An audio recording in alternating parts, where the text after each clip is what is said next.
Hello everyone, welcome to master science hub. आज के lecture में हम पढ़ने वाले हैं रिफ्लेक्स एक्शन, ब्रेन और स्पाइनल कॉर्ड को डिटेल में।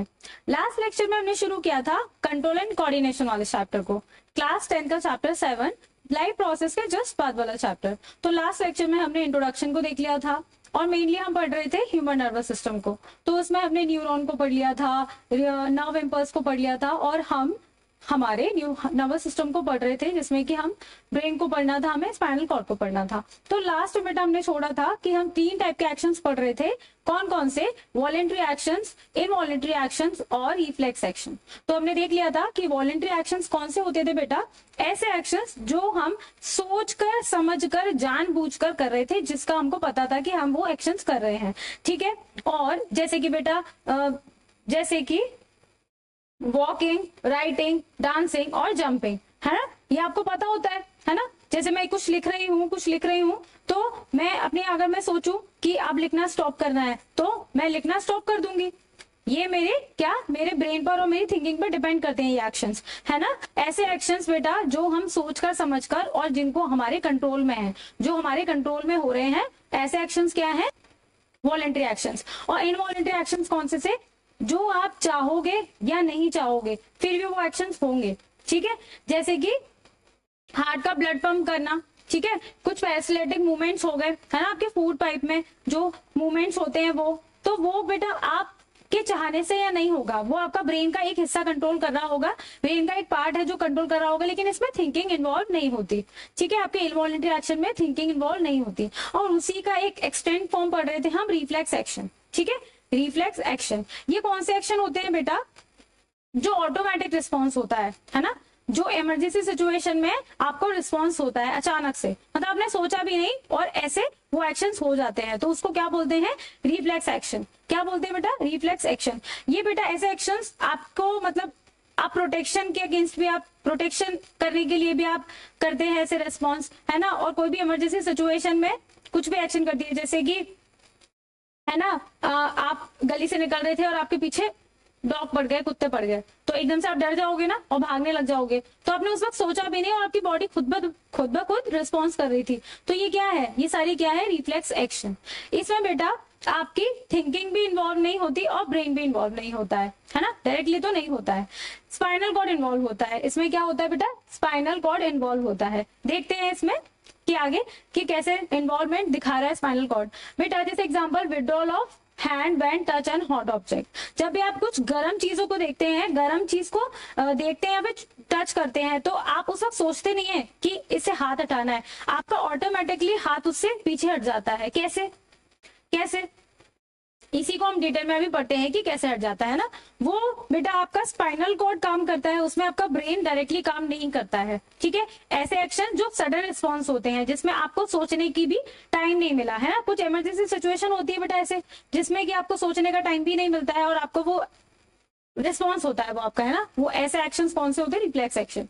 ठीक है, हमने बेटा नर्व इम्पल्स को पढ़ा था, याद आया? नर्व इम्पल्स का क्या था कि पहले स्टिमुलस आएगा, है ना, रिसेप्टर रिसीव करेंगे उसको, फिर वो किसको देंगे? सेंसरी वाले न्यूरॉन को देंगे, है ना। फिर सेंसरी वाला न्यूरॉन कहाँ ले जाएगा? उसको सीएनएस में ले जाएगा, सेंट्रल नर्वस सिस्टम में ले जाएगा। फिर वो किसको दे देंगे? मोटर न्यूरॉन को दे देंगे, है ना। फिर मोटर न्यूरॉन किसको पहुंचा देगा? इफेक्टर को, और इफेक्टर क्या करेगा? रिस्पॉन्स करा देगा। क्या करा देगा? रिस्पॉन्स करा देगा। ठीक है, तो ये हमें याद आया। नर्व इम्पल्स क्या था कि स्टिमुलस आया, रिसेप्टर ने रिसीव किया, सेंसरी न्यूरॉन ने वो ले लिया, है ना, सिग्नल किसको दे दिया? सीएनएस को, then motor neuron, then effector और फिर रिस्पॉन्स आ गया। ठीक है, तो बेटा यहाँ पे क्या था? सीएनएस। और हम रिफ्लेक्स सेक्शन में क्या कह रहे हैं कि हमारा स्पाइनल कॉर्ड इन्वॉल्व होता है ऐसे एक्शंस में, ब्रेन इन्वॉल्व नहीं होता, थिंकिंग इन्वॉल्व नहीं होती। तो बेटा इसमें सीएनएस में क्या आ जाएगा? Spinal cord. ठीक है, क्या आ जाएगा? Spinal cord. ठीक है, क्या आ जाएगा? Spinal cord. यहाँ बेटा क्या काम कर रहा है? हमारा स्पाइनल कॉर्ड काम कर रहा है। ठीक है, और कौन से न्यूरॉन काम कर रहे हैं बेटा? यहाँ इंटर न्यूरॉन। ठीक है, इंटर न्यूरॉन और रिले न्यूरॉन। ठीक है, इंटर न्यूरॉन और रिले न्यूरॉन। ठीक है, तो ये क्या हो गया बेटा? रिफ्लेक्स सेक्शन में हमारा कौन सा सिस्टम और कैसे काम करता है कि कोई भी स्टिमुलस आया, है ना, कि जैसे मुझे पता चला कि कोई भी हॉट ऑब्जेक्ट है ना, कोई भी गर्म चीज है, तो मैंने हाथ उसको टच किया, मेरा हाथ एकदम से पीछे हो गया अपने आप, है ना, अपने आप, मैंने बोला भी नहीं, मैंने सोचा भी नहीं कि हाथ पीछे करना है, वो अपने आप रिस्पॉन्स आया। तो बेटा वो क्या होता है कि आपके रिसेप्टर ने रिसीव किया, आपके रिसेप्टर ने रिसीव किया, है ना, और क्या हुआ, सेंसरी न्यूरॉन ने वो सिग्नल ले लिए। तो बेटा ये क्या होता है, ये स्पाइनल कॉर्ड के पास जाकर ब्रेन के पास जाने का टाइम नहीं होता, है ना। स्पाइनल कॉर्ड बोलता है कि ब्रेन के पास जाने का टाइम नहीं है अभी, है ना, इमरजेंसी सिचुएशन है, ब्रेन के पास जाएंगे, उसको सोचने विचारने का टाइम होगा, इतना टाइम तो है नहीं, है ना, इतने में तो आपका हाथ जल जाएगा। तो क्या होगा, स्पाइनल कॉर्ड ही क्या करता है कि मोटर न्यूरॉन को दे देता है, ये क्या करता है, मोटर न्यूरॉन को ही दे देता है कि आप ही रिस्पॉन्स करा दो, नहीं तो इमरजेंसी सिचुएशन में फंस जाएगा, है ना, इमरजेंसी सिचुएशन में फंस जाएगा। तो क्या होता है बेटा कि ये सेंट्रल नर्वस सिस्टम में गया है स्पाइनल कॉर्ड के पास, स्पाइनल कॉर्ड ब्रेन के पास पहुंचाने वाला होता है, तो इतने में स्पाइनल कॉर्ड कहता है वहां तक जाने में तो लेट हो जाएगा, है ना, वहां तक जाने में तो लेट हो जाएगा और जल्दी का काम है ये तो, और इसमें कोई टाइम अगर लगाया तो देर हो जाएगी, है ना, तो गड़बड़ हो जाएगी। तो क्या बेटा ये मोटर न्यूरॉन को दे देते हैं और इफेक्टर देन रिस्पॉन्स हो जाता है हमारा, ठीक है। इसमें किसने काम किया, स्पाइनल कॉर्ड ने। रिफ्लेक्स एक्शन में स्पाइनल कॉर्ड इन्वॉल्व होता है, हमारा ब्रेन इन्वॉल्व नहीं होता, ठीक है। लेकिन जैसे कि आप किसी सिचुएशन में फंसे, है ना, आपको कोई चोट लग गई, है ना, या आप कोई इमरजेंसी ऐसी सिचुएशन थी कि आप जैसे खेलते खेलते आप अपने स्कूल जो गेम्स ग्राउंड होता है ना उसमें गिर गए, ठीक है, तो आपने अपने आप को बचाने की कोशिश की, थोड़ा बहुत आप बच गए लेकिन आपको चोट लग गई, तो वहां तो स्पाइनल कॉर्ड ने मैसेज पहुंचाया था, बचा लिया आपने अपने आप को, है ना, थोड़ा बहुत, लेकिन थोड़ी बहुत चोट लग गई और आपको समझ में आ गया कि ऐसे ऐसे, और आपको याद रहता है वो कई टाइम तक, है ना, 2-3 महीने बाद भी याद रहेगा कि मैं ऐसे ऐसे गिर गया था, है, ऐसे ऐसे चोट लग गई थी। तो वो कैसे याद रह जाता है कि बेटा ये स्पाइनल कॉर्ड क्या करता है, ये रिस्पॉन्स कराने के लिए ब्रेन को नहीं मैसेज पहुंचाता, ये एक मेमोरी बना देता है उसके पास, क्या कर देता है, एक मेमोरी बना देता है कि ऐसे ऐसे ये इवेंट हुआ था और इसको ऐसे ऐसे चोट लगने वाली थी, ऐसे ऐसे, ठीक है। तो ये बेटा एक मेमोरी बना देता है ब्रेन के पास कि अगर नेक्स्ट टाइम कुछ ऐसा होगा तो वो अपने आप को क्या कर लेगा, बचा लेगा, है ना, अपने आप को उस सिचुएशन में फंसने से बचा लेगा, ठीक है। तो क्या करते हैं, ब्रेन हमारा डायरेक्टली इन्वॉल्व नहीं हो रहा है इसमें, इनडायरेक्टली इन्वॉल्व हो रहा है, इसके पास क्या बन रही है बेटा, मेमोरी बन रही है, क्या बन रही है, ब्रेन में हमारी मेमोरी बन रही है। तो रिफ्लेक्स एक्शन कौन से एक्शंस होते हैं, सडन रिस्पॉन्स वाले, है ना, एक्शंस। तो उसमें क्या होता है बेटा, हमारा सीएनएस का स्पाइनल कॉर्ड इन्वॉल्व होता है, ब्रेन इन्वॉल्व नहीं होता, ब्रेन इन्वॉल्व नहीं होता, ठीक। रिफ्लेक्स आर्क क्या होता है, ये जो बेटा पाथ फॉलो हो रहा है ना, स्टिमुलस आ रहा है, रिसेप्टर सेंसरी न्यूरॉन को दे रहा है, फिर हमारा स्पाइनल कॉर्ड के पास, then motor neuron, then effector, और हमारा क्या हो रहा है लास्ट में, रिस्पॉन्स करा रहा है, ठीक है। स्पाइनल कॉर्ड क्या करा रहा है, मोटर न्यूरॉन से इफेक्टर, देन रिस्पॉन्स करा रहा है। तो ये जो बेटा पाथ फॉलो हो रहा है, ये जो पाथ फॉलो हो रहा है उसी पाथ को क्या बोलते हैं, रिफ्लेक्स आर्क। इसी को बेटा क्या बोल दिया मैंने, इसी को बोल दिया मैंने रिफ्लेक्स आर्क, ठीक है, रिफ्लेक्स आर्क, ठीक है। ये जो बेटा पाथ फॉलो हो रहा है इसी को बोलते हैं हम रिफ्लेक्स आर्क, ठीक है। देखो बेटा ये एनसीईआरटी का डायग्राम है, ये कोई भी एक कप था, है ना, एक कप था गर्म, जिसमें गर्म पानी था, कॉफी थी, चाय थी, कुछ भी थी, है ना, उससे मैंने इसको टच किया और एकदम से हाथ हटा लिया अपना, एकदम से हाथ हटा लिया, क्यों, क्योंकि वो गर्म था, मैंने सोचा भी नहीं कि ये गर्म है, और मेरा हाथ अपने आप को बचाने के लिए हाथ अपने आप पीछे हट गया। कैसे और क्यों, क्योंकि वो प्रोसेस होने के लिए कहा हमारे थर्मो रिसेप्टर ने उसे रिसीव किया, है ना, और सेंसरी न्यूरॉन उसको कहाँ ले गए, स्पाइनल कॉर्ड में, स्पाइनल कॉर्ड में सेंट्रल नर्वस सिस्टम में प्रोसेस हुआ। उसके बाद इन्होंने यहीं से पहुंचा दिया मोटर न्यूरॉन, मोटर न्यूरॉन कहाँ ले गया इसको बेटा, मसल्स के पास। मसल्स क्या थे, इफेक्टर थे, है ना, जो रिस्पॉन्स कराएंगे ऐसे ऑर्गन्स, ऐसे बॉडी पार्ट्स, वो क्या है, इफेक्टर हैं। तो बेटा इसने अपने मसल का यूज करके क्या कर लिया, हाथ पीछे कर लिया, तो सडन रिस्पॉन्स आया हमारा, है ना, अचानक से बॉडी अपने आप को क्या कर रही थी, प्रोटेक्ट कर रही थी, है ना, अपने आप को बचा रहे थे। तो ये बेटा ये होता है रिफ्लेक्स एक्शन, ठीक है। और रिफ्लेक्स आर्क क्या होता है, path followed by nerve impulse during reflex action. Nerve impulse ही तो है ये, है ना, यही तो पढ़ा था हमने नर्व इम्पल्स में कि कैसे कैसे हमारे सिग्नल ट्रांसमिट होते हैं, है ना। तो nerve impulse during reflex action, और it is the neural pathway that control a reflex action. ये क्या है बेटा, एक न्यूरल पाथवे है, क्या कंट्रोल करता है, रिफ्लेक्स एक्शन। ऑटोमेटिक है, रैपिड रिस्पॉन्स है, stimulus that help protect the body from harm. यही तो बोल रहे हैं बेटा, जब से हम क्या बोल रहे हैं कि ये ऑटोमेटिक है ना, सडन रिस्पॉन्स है, रैपिड रिस्पॉन्स है किसी भी स्टिमुलस के लिए, और हम अपने आप को प्रोटेक्ट करने के लिए जो एक्शंस होते हैं हमारे अपने आप, है ना, पता भी नहीं चल रहा हमें, हम सोच भी नहीं रहे कि हमें हाथ हटाना है, कि हाथ पैर चलाने हैं, या कोई आ जाए हमारे सामने एकदम से अंधेरा हो जाए तो हम हाथ पैर मारने लगते हैं। तो ये क्या है, ये हम सोच कर नहीं कर रहे हैं, हमारी बॉडी खुद को प्रोटेक्ट कर रही है ना, खुद को प्रोटेक्ट कर रही है। ठीक है, what is the role of brain in the reflex action? तो ये हमने देख लिया व्हाट इज द रोल। ये बेटा कोई भी डायरेक्टली रोल प्ले नहीं कर रही है, ब्रेन हमारा कोई भी डायरेक्टली रोल प्ले नहीं कर रहा है, ये इनडायरेक्टली रोल प्ले कर रहा है। कैसे? क्योंकि इसमें मेमोरी बन रही है ना। जैसे मुझे आज चोट लग गई, या मैंने आज किसी गर्म बर्तन को टच कर लिया, है ना, गर्म चीज को टच कर लिया, मैंने अपना हाथ पीछे ले लिया, अब मुझे पता चल गया कि गर्म टच करने से लग जाती है ना, लग जाती है, या फिर मुझे चोट लग गई कहीं पे, तो मुझे वो मेमोरी में याद रहेगा कि मैं इससे दूर रहूंगी, है ना, इससे दूर रहूंगी, नहीं तो चल जाएगा। तो वो क्या होता है बेटा, ब्रेन में हमारी एक मेमोरी बन जाती है, जो नेक्स्ट टाइम अगर ऐसा कुछ होने वाला है उसको याद कराने के लिए।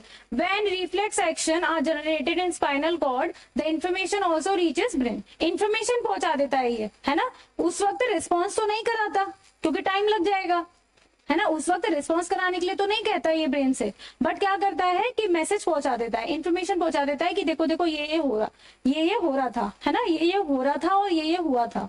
ठीक है, this helps the brain to record this event and remember it for future use.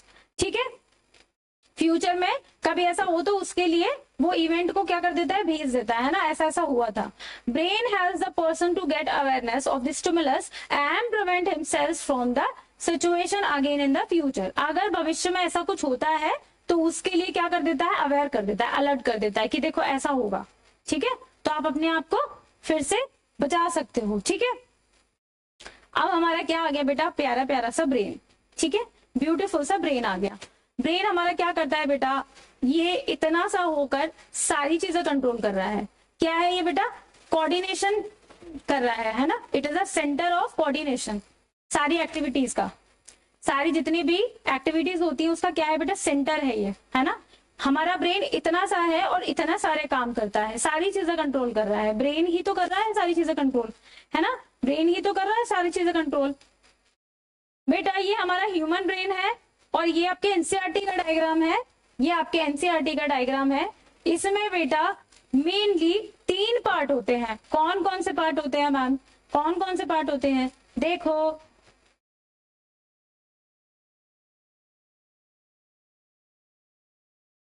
ये बेटा आपका हो गया कौन सा, फोर ब्रेन। फोर ब्रेन, ये बेटा जितना भी ऑरेंज वाला पार्ट है ना, ये क्या है, फोर ब्रेन। फोर ब्रेन, और फोर ब्रेन क्या होता है बेटा, सबसे बड़ा होता है, सबसे लार्जेस्ट पार्ट होता है हमारे ब्रेन का। ठीक है, सबसे लार्जेस्ट पार्ट होता है। ठीक है, फोर ब्रेन के भी पार्ट होते हैं, अभी देखते हैं। ठीक है, फिर क्या होता है बेटा, एक मिड ब्रेन होता है, ये सबसे छोटू सा होता है, सबसे छोटू सा पार्ट होता है हमारे ब्रेन का, वो क्या होता है, मिड ब्रेन होता है। ठीक, और बेटा लास्ट में क्या, एक ही हमारा होता है हिंड ब्रेन या हाइंड ब्रेन। क्या होता है, हिंड ब्रेन या हाइंड ब्रेन। ठीक है, इसको अलग कलर से कर देते हैं जिससे कि आपको दिखे। ठीक है, ये बेटा ग्रीन कलर का क्या है, मिड ब्रेन है, ये ग्रीन कलर का क्या है, मिड ब्रेन है, और ये आपका येलो कलर का क्या है, हाइंड ब्रेन। क्या है ये, हाइंड ब्रेन। तो ब्रेन के बेटा 3 पार्ट होते हैं, कौन कौन से होते हैं, एक तो हमारा फोर ब्रेन हो गया। ठीक है, इसके भी पार्ट होते हैं, अभी पढ़ेंगे हम।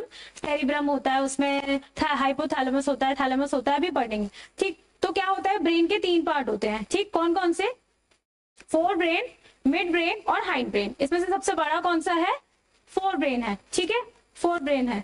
ठीक है, तो ये आपका क्या हो गया, ये आपका हो गया फोर ब्रेन। ये छोटा सा क्या हो गया, मिडिल में है ना, बीच में, इसलिए मिड ब्रेन। और ये क्या हो गया बेटा, आपका हाइंड ब्रेन। ठीक है, ये पूरा बेटा आपका फोर ब्रेन यहां से लेकर पूरा यहां तक, है ना, इतना बड़ा पूरा।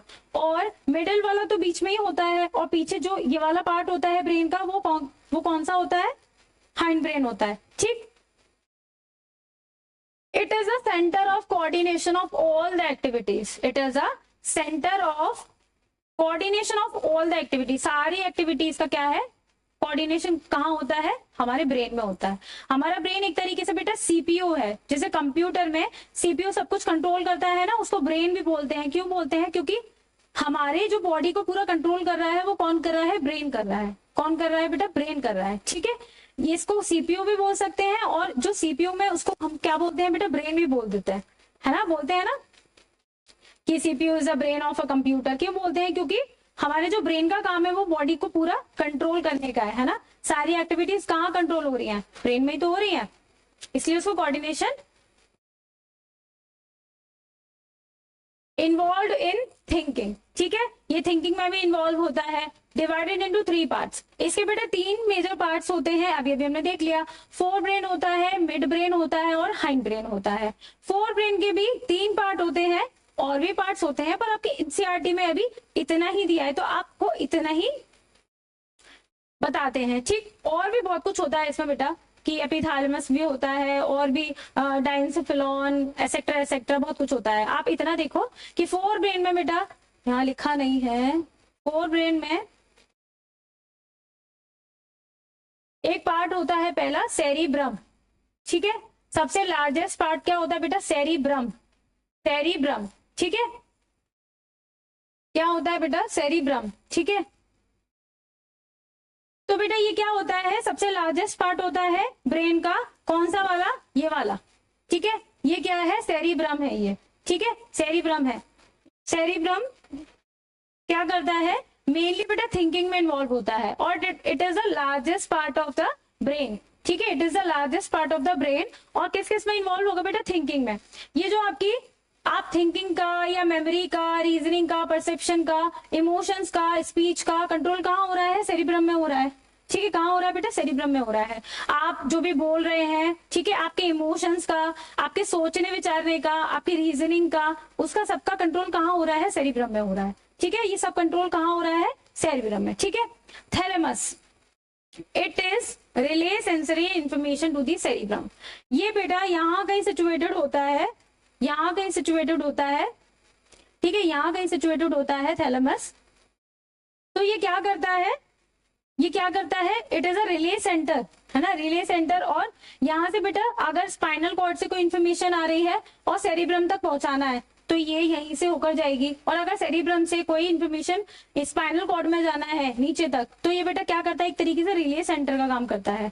देखो जैसे कोई इन्फॉर्मेशन बेटा स्पाइनल कॉर्ड से ऊपर जाना है, ठीक है, तो बेटा ये इसी से होकर जाएगी, और कोई इन्फॉर्मेशन यहाँ से स्पाइनल कॉर्ड में आनी है तो ये यहीं से होकर जाएगी। तो ये क्या करता है बेटा, एक ब्रिज की तरह काम करता है, एक रेलवे स्टेशन की तरह समझ लो आप, ठीक है, रिले सेंटर की तरह, कि यहाँ से इंफॉर्मेशन इधर उधर जाती है, ठीक है। हाइपोथैलेमस क्या होता है बेटा, it control sleep, hunger, thirst. क्या, आपकी स्लीप साइकिल, है ना, आप सोने का एक टाइम होता है पर्टिकुलर, है ना, आप सोते हैं, आपको नींद आ जाती है ना, एक टाइम पे, तो ये सब कौन कंट्रोल कर रहा है, आपका हाइपोथैलेमस, ठीक है। आपकी भूख को भी यही कंट्रोल कर रहा है कि आपको 5-5 मिनट भूख लगती है ना, भूख लग रही है, भूख लग रही है, भूख लग रही है, तो ये आपका हाइपोथैलेमस कहता है आपसे, है ना, आपका हाइपोथैलेमस भूख, प्यास, ये सब कंट्रोल करता है। और बेटा ये बहुत ही इंपॉर्टेंट रोल प्ले करता है, क्योंकि it is a link between nervous system and endocrine system. Endocrine system क्या होता है बेटा, जिसमें हम ग्लैंड्स और हार्मोन्स को पढ़ने वाले हैं, ठीक है। तो ग्लैंड्स और हार्मोन्स, बेटा ये कई सारे हार्मोन्स को, कई सारे ग्लैंड्स को भी रेगुलेट करता है, जो कि हम आगे आने वाले टॉपिक्स में पढ़ेंगे। तो बेटा अभी के लिए इतना देख लो कि ये नर्वस सिस्टम और किसमें, एंडोक्राइन सिस्टम में लिंक का काम करता है, ठीक है, बहुत ही इंपॉर्टेंट रोल प्ले करता है ये।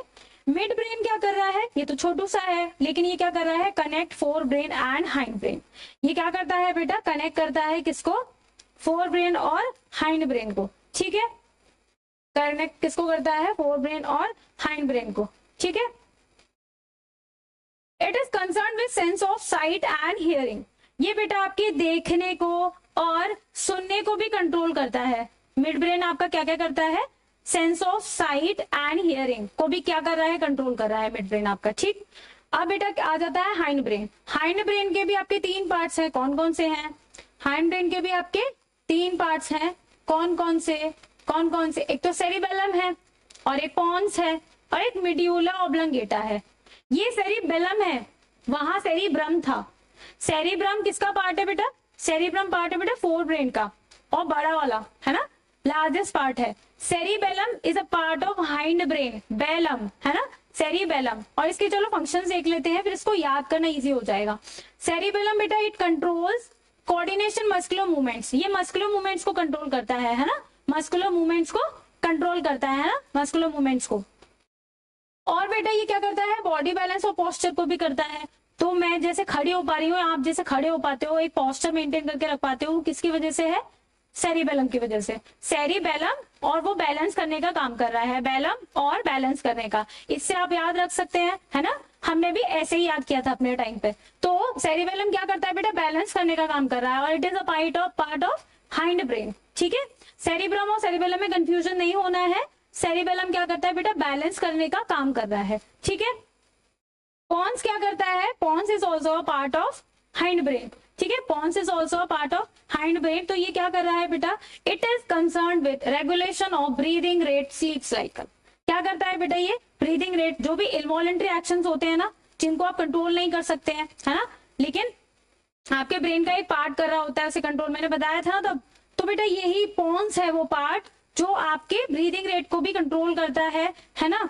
एकदम से आप भागकर आते हो ना, दौड़कर भागकर, तो आपकी जो ब्रीदिंग रेट होती है वो बहुत हाई हो जाती है। तो वो ये सब रेगुलेट कौन करता है, पॉन्स करता है। क्या करता है बेटा, पॉन्स करता है। ठीक है, एक तीसरा पार्ट होता है मेड्यूला ऑब्लंगेटा। ये क्या करता है बेटा, कंट्रोल करता है involuntary actions like blood pressure, salivation, vomiting etcetera. तो आपको बेटा कोई भी टेस्टी चीज देखकर, जैसे मैगी, नूडल्स, पास्ता, पिज्जा, ये सब देखकर आपको सलाइवेशन होता है ना, मुंह में पानी आ जाता है, तो बेटा वो किस लिए आता है और क्यों आता है, आपका मेड्यूला लाता है वो, है ना, आपका मेड्यूला कंट्रोल करता है ना। और एकदम से आपका मन खराब हुआ, वॉमिट भी एकदम से आ जाती है ना, आपको पता भी नहीं होता है, वॉमिट में एकदम से आ जाती है। तो ये सब क्या है, इनवॉलेंट्री एक्शन है। और कौन रेगुलेट करता है, मेड्यूला करता है। कौन करता है बेटा, मेड्यूला। तो हमने क्या पढ़ा, ब्रेन के तीन पार्ट थे, फोर ब्रेन था, मिड ब्रेन था, हाइंड ब्रेन थे। और फोर ब्रेन के भी तीन पार्ट थे, कौन कौन से, सेरिब्रम, थैलेमस और हाइपोथैलेमस। ठीक है, सेरिब्रम क्या कर रहा था बेटा, आपकी थिंकिंग, रीजनिंग है ना, सोचने विचारने की सारी चीजें कंट्रोल कर रहा था, है ना, इमोशंस को कंट्रोल कर रहा था, स्पीच को कंट्रोल कर रहा था, ये सब कंट्रोल कर रहा था। ठीक है, और थैलेमस क्या था बेटा, it is a relay centre, है ना, इंफॉर्मेशन आ रही थी, इंफॉर्मेशन जा रही थी यहाँ से स्पाइनल कॉर्ड में और सेरिब्रम में। ठीक है, हाइपोथैलेमस क्या था बेटा, it is connective link between nervous system and endocrine system. ठीक है, और बेटा ये आपकी स्लीप साइकिल, हंगर, थर्स्ट, इन सबको भी कंट्रोल कर रहा था। मिड ब्रेन क्या कर रहा था बेटा, मिड ब्रेन आपका एक तो कनेक्ट करता है फोर ब्रेन और मिड ब्रेन को, ठीक है, हाइंड ब्रेन को। और ये कंसर्न किससे है, सेंस ऑफ साइट और देखने और सुनने की चीजों को कौन कंट्रोल करता है, मिड ब्रेन। हाइंड ब्रेन के भी तीन पार्ट्स थे, कौन कौन से, सेरिबेलम जो बैलेंस करने का काम कर रहा था, बॉडी पोस्चर में हेल्प कर रहा था। पॉन्स वो क्या काम कर रहा था बेटा, पॉन्स हमारा रेगुलेशन कर रहा था ब्रीदिंग रेट और स्लीपिंग साइकिल, इनवॉलेंट्री एक्शंस में इन्वॉल्व था। मेड्यूला क्या कर रहा था बेटा, सलाइवेशन, वॉमिटिंग, ये भी क्या कर रहा था, इनवॉलेंट्री एक्शन को क्या कर रहा था, कंट्रोल कर रहा था। ठीक है, तो बेटा ये हमारा हो गया ब्रेन। और ये ब्रेन हमारा प्रोटेक्ट कैसे रहता है, जब इतने सारे इंपॉर्टेंट काम कर रहा है तो इसकी प्रोटेक्शन भी इंपॉर्टेंट है ना इंपॉर्टेंट, इसकी प्रोटेक्शन भी इंपॉर्टेंट है। तो ये कैसे प्रोटेक्ट रहता है ना, इतना डेलिकेट ऑर्गन है तो ये प्रोटेक्ट कैसे रहता है, देखो, लोकेटेड इनसाइड द स्कल। सबसे पहले तो बेटा ये खोपड़ी में होता है, आपकी खोपड़ी तो है ये पूरी, है ना, ये आपकी क्या है, पूरी खोपड़ी। तो खोपड़ी के अंदर क्या है, स्कल के अंदर क्या बेटा, protected by box called cranium. तो एक बोनी टाइप का है ना, बोनी टाइप का बॉक्स है, उसे क्रेनियम बोलते हैं। उसमें ये क्या है, रखा हुआ है आराम से, है ना, आराम से क्या रखा हुआ है। इतना ही काफी नहीं हुआ, अब ये तीन लेयर से भी प्रोटेक्ट रहता है। ठीक है, तीन लेयर से भी प्रोटेक्ट होता है। कौन कौन सी लेयर, तीन लेयर से भी प्रोटेक्ट होता है। उसको क्या बोलते हैं, मेनिंजेस बोलते हैं। उसको क्या बोलते हैं बेटा, मेनिंजेस बोलते हैं, मेनिंजेस। आपके एनसीईआरटी में बेटा इसके नाम नहीं दिए हैं, आप इतना ही याद रख लो कि ये भी क्या है, मेनिंजेस है। इन लेयर्स को क्या बोलते हैं, मेनिंजेस। ठीक है, मेनिंजेस, ये तीन लेयर हो गई आपकी, है ना। और इसके बाहर क्या हो गया, एक क्रेनियम, है ना, क्रेनियम एक बॉक्स है जिसमें आपका ब्रेन रखा हुआ है, वो 3 लेयर से प्रोटेक्टेड है और इन 3 लेयर में फ्लूइड भरा रहता है ना, फ्लूइड भरा रहता है, फ्लूइड भरा रहता है, फ्लूइड भरा रहता है, ठीक है। इस फ्लूइड को क्या बोलते हैं बेटा? सेरिब्रोस्पाइनल फ्लूइड, है ना, जो आपको मैकेनिकल शॉक से बचाता है ना, चोट वोट लगने से, है ना, आपका सर एकदम से कहीं पर पड़ जाए या फिर कहीं पर आप ही मार दो, तो आपके ब्रेन को प्रोटेक्ट कौन करता है? ये सब, है ना। क्रेनियम में पैक है और ब्रेन के बाहर भी क्या 3 लेयर्स हैं, उसको मेनिंजेस बोलते हैं, ठीक है। 3 मेम्ब्रेन है, उसे प्रोटेक्ट है, उसके अंदर फ्लूइड भरा हुआ है, ठीक है। और वो फ्लूइड क्या है? Cerebrospinal fluid. तो ऐसे आपका ब्रेन क्या है? प्रोटेक्ट रहता है, ठीक है। आपका ब्रेन क्या प्रोटेक्ट रहता है। ऐसे ही बेटा आपके ब्रेन से एक पूंछ निकली रहती है, ब्रेन से आपके पूंछ जैसा स्ट्रक्चर है ये, इसी को क्या बोलते हैं बेटा? स्पाइनल कॉर्ड बोलते हैं। क्या बोलते हैं? Spinal cord. ये भी आपकी बेटा इन्हीं लेयर से प्रोटेक्ट रहती है, ठीक है, इन्हीं 3 लेयर से प्रोटेक्ट रहती है, ठीक है, इन्हीं 3 लेयर से प्रोटेक्ट होती है, 1 2 3 ऐसे, ठीक है। उसको भी मेनिंजेस बोलते हैं और इसमें भी बेटा फ्लूइड भरा रहता है, इसमें भी फ्लूइड भरा रहता है, सेम, दोनों सीएनएस के पार्ट है, तो सेम टाइप ऑफ प्रोटेक्शन से ये लोग अपने आप को प्रोटेक्ट करके रखते हैं। उसमें भी फ्लूइड भरा रहता है, उसको भी क्या बोलते हैं? सेरिब्रोस्पाइनल फ्लूइड, ठीक है। और बेटा जैसे इसमें ये क्रेनियम है ना, बॉक्स है ना, बॉक्स में प्रोटेक्ट है, ऐसे ही हमारा क्या बैकबोन में ये प्रोटेक्ट रहता है। क्या? बैकबोन में ये स्पाइनल कॉर्ड हमारी क्या प्रोटेक्ट रहती है। स्पाइनल कॉर्ड उसके अंदर रहता है और बाहर से क्या होता है? बैकबोन, या फिर क्या, उसी को वर्टिब्रल कॉलम भी बोलते हैं, वर्टिब्रल कॉलम बोलते हैं ना बेटा, ये आपकी है ना वर्टिब्रल कॉलम। इसी के अंदर क्या होता है ना? स्पाइनल कॉर्ड होता है, ठीक है, स्पाइनल कॉर्ड होता है। स्पाइनल कॉर्ड को भी देख लो, it is a cylindrical structure, ठीक है, it is a cylindrical structure, begins in continuation with medulla, medulla से ही क्या होता है बेटा? ये एक्सटेंड होता है, ठीक है। It is enclosed in bony case called vertebral column, ठीक है। वर्टिब्रल कॉलम में क्या रहता है बेटा? प्रोटेक्ट रहता है। It is surrounded by membrane called meninges consist of cerebral spinal fluid. जैसा कि मैंने बताया ये भी 3 लेयर से प्रोटेक्ट रहता है, जैसे कि हमारी ब्रेन था, है ना, ये भी 3 लेयर से प्रोटेक्ट रहता है। और इसमें भी क्या भरा रहता है बेटा? इसमें भी भरा रहता है सेरिब्रोस्पाइनल फ्लूइड, ठीक है। और ये बोनी केस में प्रोटेक्ट रहता है, उसको क्या बोलते हैं बेटा? वर्टिब्रल कॉलम बोलते हैं। क्या बोलते हैं बेटा? वर्टिब्रल कॉलम, वर्टिब्रल कॉलम, ठीक है, वर्टिब्रल कॉलम, ठीक। अब बेटा नेक्स्ट टॉपिक है आपका एंडोक्राइन सिस्टम, ठीक है, जिसमें हम ग्लैंड्स पढ़ेंगे और हार्मोन्स पढ़ेंगे, और उसके बाद हम प्लांट्स में भी देखेंगे कि कोऑर्डिनेशन ऑफ मूवमेंट्स कैसे होता है, वो भी तो लिविंग ऑर्गेनिजम्स है ना। तो बेटा आज के लेक्चर में हमने ब्रेन पढ़ लिया, स्पाइनल कॉर्ड पढ़ लिए और रिफ्लेक्स सेक्शन को भी डिटेल में पढ़ लिया। तो मिलते हैं नेक्स्ट लेक्चर में, जिसमें हम स्टार्ट करेंगे एंडोक्राइन सिस्टम, ठीक है। तब तक के लिए stay tuned, follow for more, thank you.